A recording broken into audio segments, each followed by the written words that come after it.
Nagsalita ng taos-puso, Ginoo, kayo ay isang taong may malaking merito. Nakita ko rin na kayo ay pambihira. Napakabastos kung dumating dito upang humingi ng inyong tulong. Naisip ni Jiang Ju, ang pambansang kapalaran ng Qin Kingdom na ito ay marunong talagang pumuri ng tao. Sa sandaling iyon, ang pambansang kapalaran ay mayroon ding sariling iniisip. Ang Mr. Jiang na ito ay may di mabilang na mga sinulid ng karma sa kanya. Bawat isa na may kaugnayan sa kanya ay pambihirang mapalad. Ngunit ang taong ito mismo ay walang karma, wala sa loob ng 3 kaharian, lumalabas sa labas ng 5 elemento, at may hitsura ng isang immortal.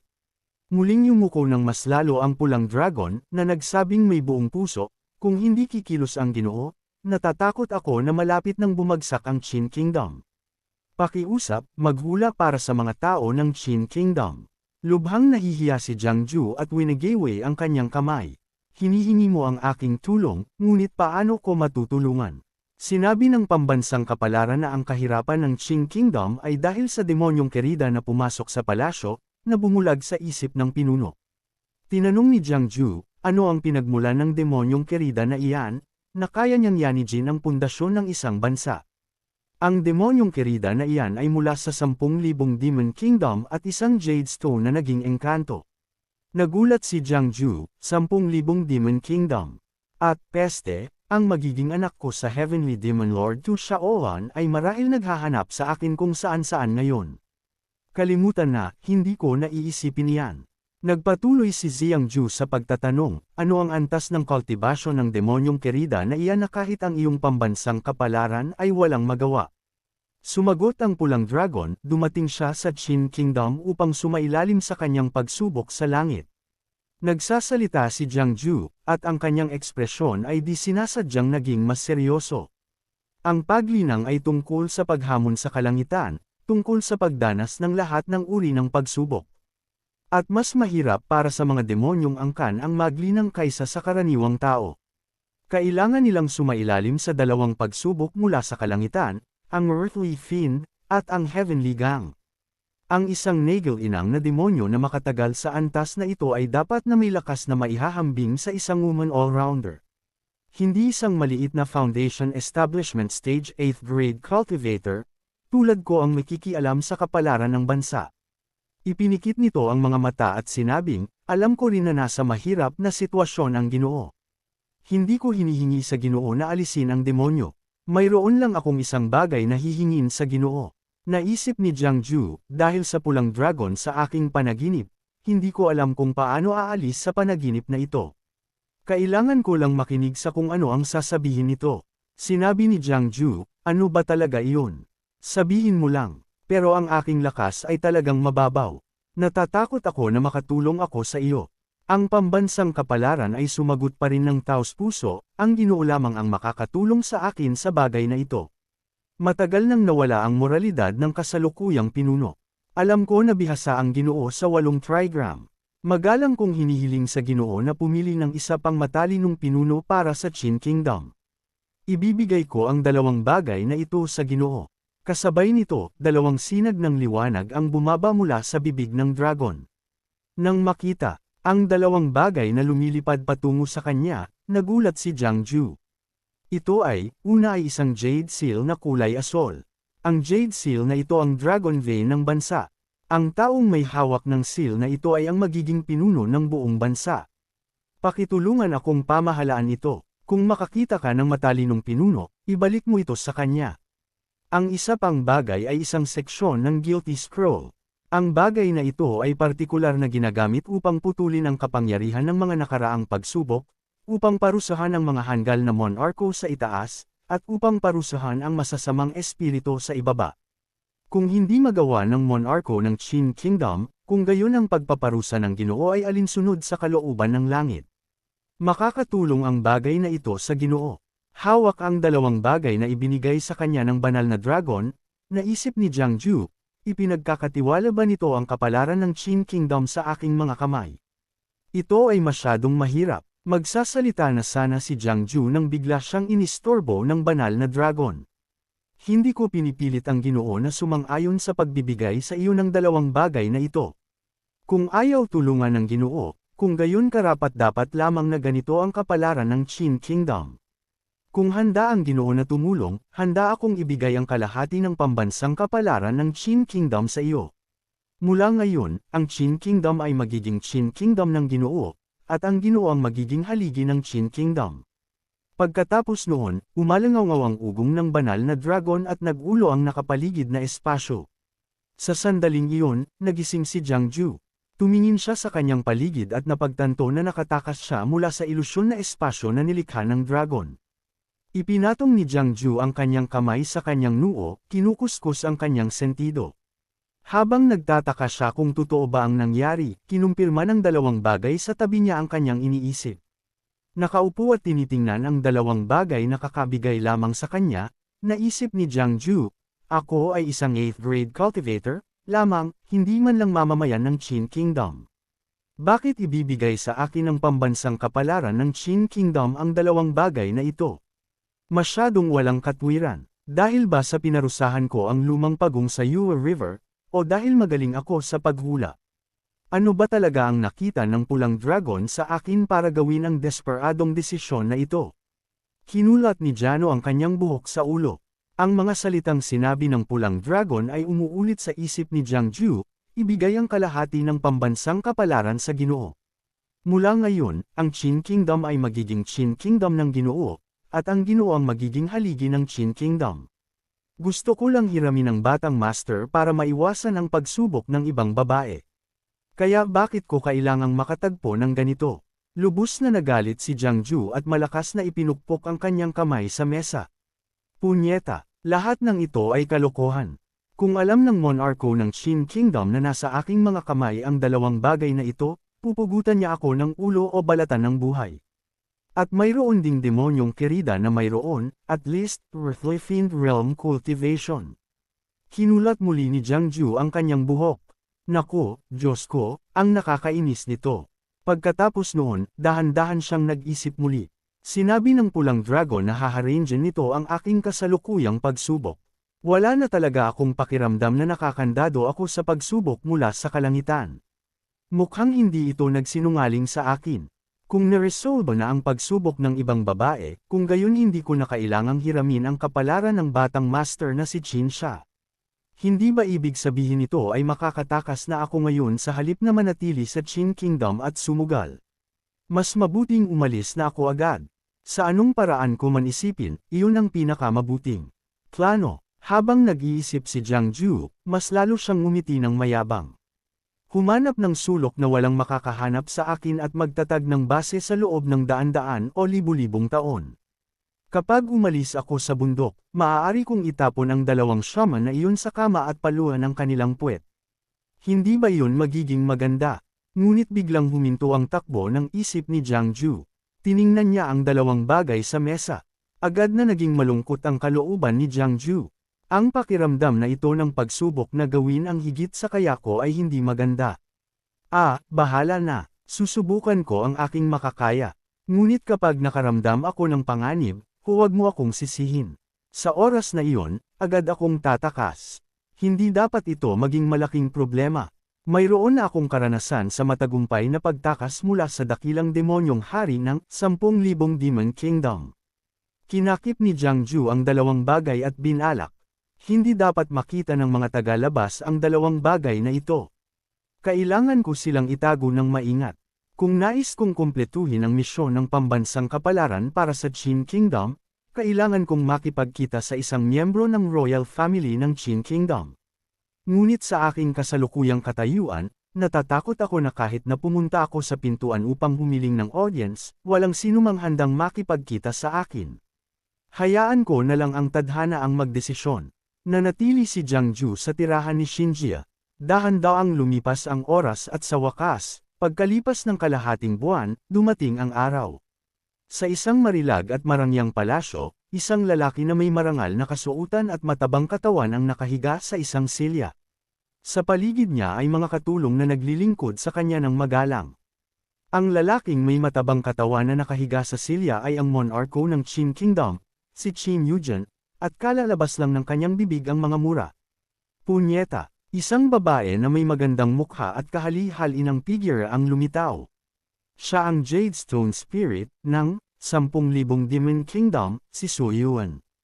Lumapit siya kay King Chenan at sinabing may kaakit-akit na boses, sino ang nagpagalit ng husto sa dakilang hari? Sumagot si Chenan, sino pa ba? Ang aking mabuting nakababatang kapatid na si Qin Xia ay nakipagsabuatan sa Grand Tutor para pahirapan ako sa korte. Hindi ako pinayagang magtayo ng palasyo para sa mga leopardo. Nagpakita si Chenan ng galit at mapanlanges na ekspresyon. Sino ba talaga ang monarko ng Qin Kingdom? Sila o ako? Ipinukpok ni Chenan ang kanyang braso sa mesa. Kailangan ko bang tingnan ang kanilang mga mukha para gawin ang gusto ko?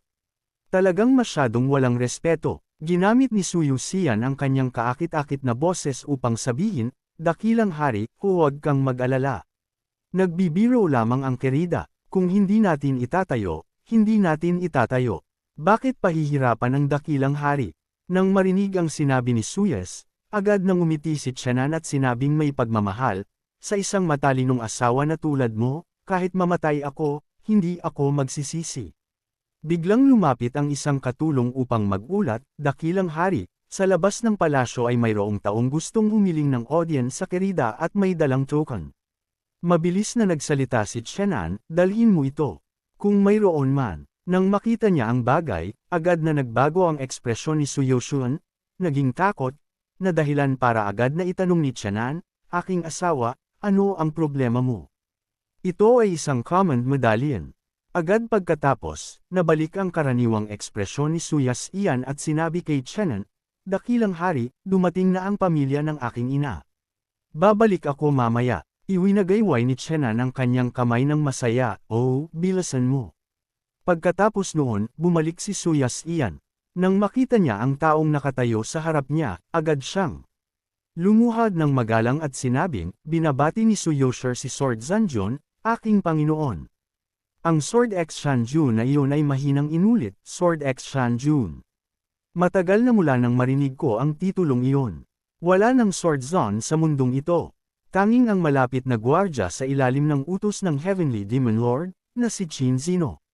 Sumagot pa rin si Su Yuxian ng magalang, aking Panginoon, bagaman natalo ka sa Heavenly Demon Lord, ang Heavenly Demon Lord, ay isang hindi matatalo na figure. Bagaman nabigo ang aking Panginoon, ang iyong kaluwalhatian at prestihiyo ay nakikita pa rin. Matagal ko nang hinahangaan ka. Ngayon, ang pakikipagkita sa iyo ay nagpakaba sa akin. Hindi ko lang alam kung bakit hinahanap ako ng aking Panginoon. Sinabi ni Gio, mula pa noong sinaunang panahon, ang dalawang demon clans ay ginawa ang Jinsha River bilang hangganan at lumagda sa isang Treaty of Non-Aggression. Ngayon na pumasok ako sa Q Kingdom, nilabag ko ang treaty. Natatakot ako na iutos ng Heavenly Demon Lord, na bumalik ako. Kung mangyari iyon, hindi ako magpapahuli. Ngayon na naabot ko na ang pagsubok ng Earthly Fiend, tanging ang pagsipsip ng kapalaran ng Dragon Vein, na ito ang shortcut upang malimpasan ang pagsubok. Kung hindi, tiyak na mamamatay ako. Hindi ako makakaalis. Nang makita ang nag-aalalang ekspresyon ni Su Yuxian, sinabi ni Jano, huwag kang masyadong mag-alala. Hindi ka pa nakapasok sa mga mata ng aking Panginoon. Ngayon, gusto kitang hanapin upang tulungan akong hanapin ang isang tao. Sinabi ni Su Yuxian, aking Panginoon, mangyaring huwag mag-atubiling utusan ako. Kung ang taong nais hanapin ng aking Panginoon ay nasa teritoryo ng Qin Kingdom, kahit na kailangan kong baligtarin ang Qin Kingdom, hahanapin ko siya para sa iyo. Pagkatapos noon, itinaas ni Geno ang isang painting. Ang taong ito ay tinatawag na Jiang Ju. Hindi alam ang antas ng kanyang paglinang, ngunit nakatakas siya mula sa mga kamay ng Heavenly Demon Lord. Labis na nagulat si Su Yuxian. Nakatakas mula sa mga kamay ng Heavenly Demon Lord. Para makatakas mula sa kanyang mga kamay, anong antas ng paglinang ang dapat mayroon siya sa lupain ng dalawang demon clans? Natatakot ako na hindi hihigit sa 5 daliri ang bilang ng mga tao. Bakit hindi ko pa naririnig ang ganoong karakter? Nang makita ang takot na ekspresyon ni Su Yuxian, sinabi ni Gio, hinihiram niya ang Sun and Moon Lake, ng Dragon King's Palace.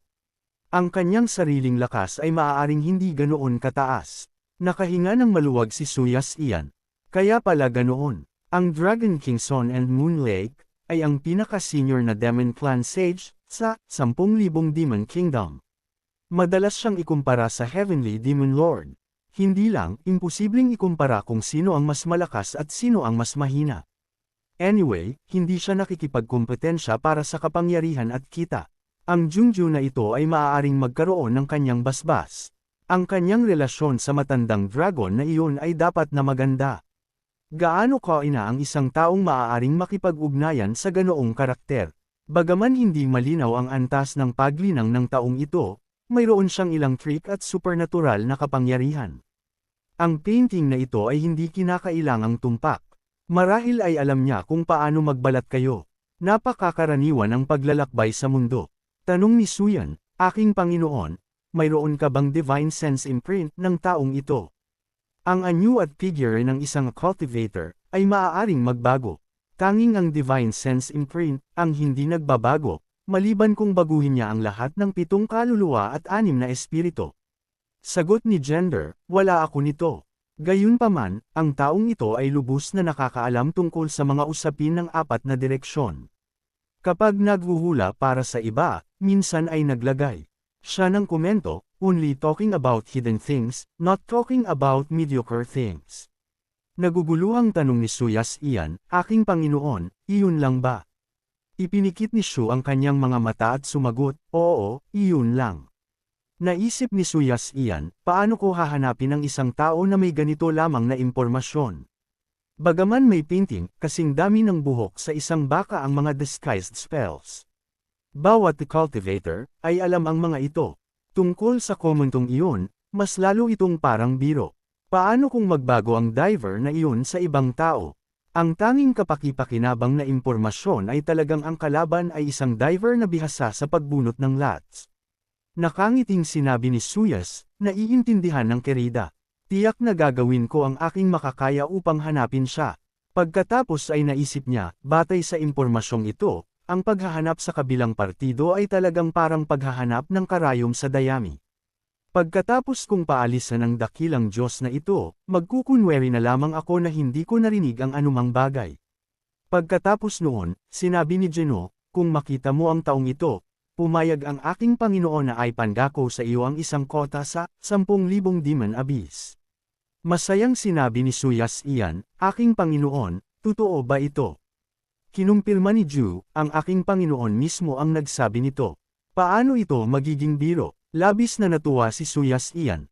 Kung makakapasok ako sa 10,000 demon abyss, hindi ko na kailangang mag-alala sa Heavenly Earth Dual Tribulation na ito.